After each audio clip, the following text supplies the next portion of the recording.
शेतकरी मित्रांनो, तुम्ही या ठिकाणी पाते बघू शकता। तर संपूर्ण प्लॉटचे पण एकदा पाते मित्रांनो तुम्ही बघून घ्या।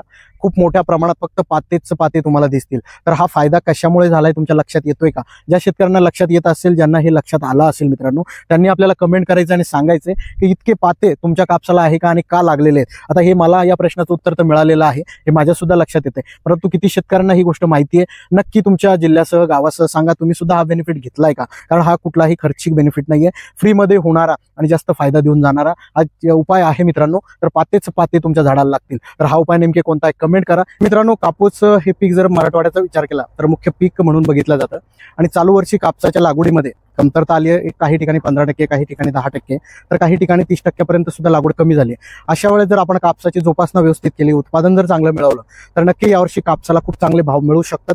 आणि जर तुम्ही व्यवस्थित व्यवस्थापन केलं, कारण जून मध्ये लागवड झाली आहे आणि व्यवस्थापन जर व्यवस्थित असेल तर उत्पादन तुमचं दरवर्षीपेक्षा वाढेल। तर अशाच आपण एका प्लॉटवर आहोत की ज्या ठिकाणी नियोजन हे आपण जसं जसं सांगतो त्या पद्धतीने ते शेतकरी नियोजन करत गेले आणि त्या ठिकाणी खरंच तुम्हाला एक वेगळं चित्र दिसेल की त्या ठिकाणी पाते भरमसाठ पाते लागलेले आहेत। त्यानंतर शेतकरी मित्रांनो, कापूस या पिकामध्ये शेंडे कुडल्यामुळे काय फायदा होतो हा प्रत्यक्षदर्शी तुम्हाला दाखवतोय। या ठिकाणी जे आहे शेंडा कट झालेला आहे आणि शेंडा कट झाल्यानंतर ज्या फांद्या आहेत त्या प्रत्येकी तुम्ही जी कैरीची साईज आहे ती सुद्धा बघू शकता आणि प्रत्येक ठिकाणी लागलेले जे पाते आहेत त्या पात्यांचं प्रमाण देखील मित्रांनो तुम्ही या ठिकाणी बघू शकता। जेणेकरून आपल्याला जास्तीत जास्त पाते आणि बोंडांची साईज जर वाढवायची असेल मित्रांनो तर शेंडे खुडणे हा एकमेव खूप चांगला पर्याय आहे। जर तुमची जमीन भारी आहे, वाढ मोठ्या प्रमाणात होती, व्हेजिटेटिव्ह ग्रोथ, तर आपण जर या पद्धतीनं जर शेंडे खुड केली, हा संपूर्ण प्लॉटचा जे आहे शेंडे खुडलेली आज पातेच पाते दिसत आहे आणि कैऱ्यांची साईज सुद्धा वाढलेली दिसते, मोठ्या प्रमाणात बोंड झालेले दिसत आहे। तर शेतकरी मित्रांनो नमस्कार।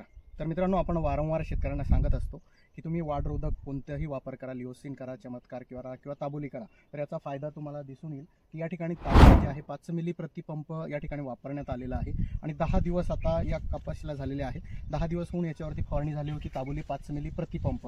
तर या ठिकाणी तो झालेला बदल म्हणजे जास्तीत जास्त पात्याचं प्रमाण वाढलं, पात्यामधला डिस्टन्स सुद्धा कमी झालेला आहे। त्यामुळे पूर्ण प्लॉटवर तुम्ही बघू शकता मोठ्या प्रमाणात फक्त पातेच पाते चमकताय।